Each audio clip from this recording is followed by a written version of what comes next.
can you preview for season 2 for your characters? Well, I'll start. I know you got issues. Yes, I got issues, definitely. We kind of left it that you didn't know how Harry and Eleanor were sort of going to reconcile raising their daughter together, especially because Harry's coming in at the 11th hour to sort of say he wants to help co-raise her or just even be more involved. So we definitely mind what it is to revisit an old relationship that maybe has evolved for good or for bad, and what that does to the people involved, because there is a lot about Harry that Eleanor really respects and is attracted to, but the same buttons keep getting pushed when with him and vice versa, and so it's how to reconcile that and still move forward. And you're a new addition. New addition, yes. We don't know a lot about your character, at least where I'm at so far. I play Veronica Allen. She's very much written as a classic film noir femme fatale. That's very much the way she was written, and it's so much fun to play.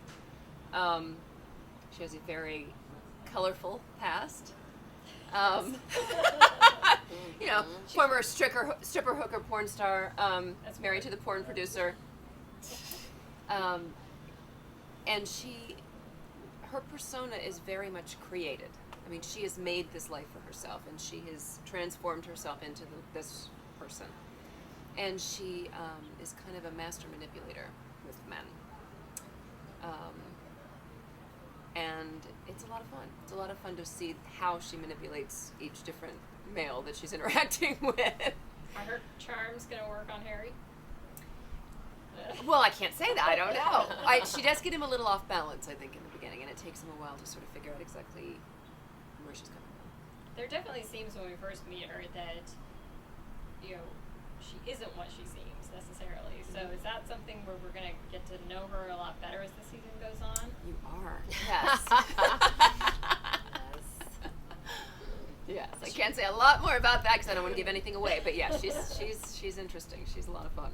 Well, and you or someone in one of these interviews brought up before, it's like so interesting that all these characters are so multidimensional and flawed ultimately. Yeah. That you do get to see how they present themselves to different people, and then when they all start to have to blend, because they start to collide into each other, especially your character. Yeah. It's great. It's very satisfying. And will we learn more about the source of Eleanor's angst? Because it seems like there might be mental illness, but you can't tell. Oh, that's interesting. Yes, you definitely understand much more of what her struggle is, and mainly the frustration. I mean, it is a story of somebody's career cut short, and how do you then sort of repurpose your life towards and use all the skills that you know are there and sort of lying dormant. I mean, that is her biggest frustration. And then also raising a child without the other parent, really. It's a constant juggling act, which was very interesting to explore this season. I was a little concerned when it seemed like she was falling apart because her husband had left. We don't know at this point if he's coming back or not. So I'm hoping that it's not just because she's now a woman alone. No, it's definitely more to that. And that's, because you only watched 3. Yeah. Okay, yeah. No, I mean, obviously I haven't seen it yet either, and how they've cut it together, but certainly everything that we talked about when we were talking about the character, it's much more in depth than just, how am I going to do this alone? Because ultimately, I think Eleanor has been surviving alone. I mean, she meets Reggie, and that's how she gets introduced to poker.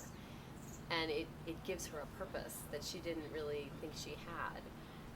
But no, she knows how to deal with her daughter.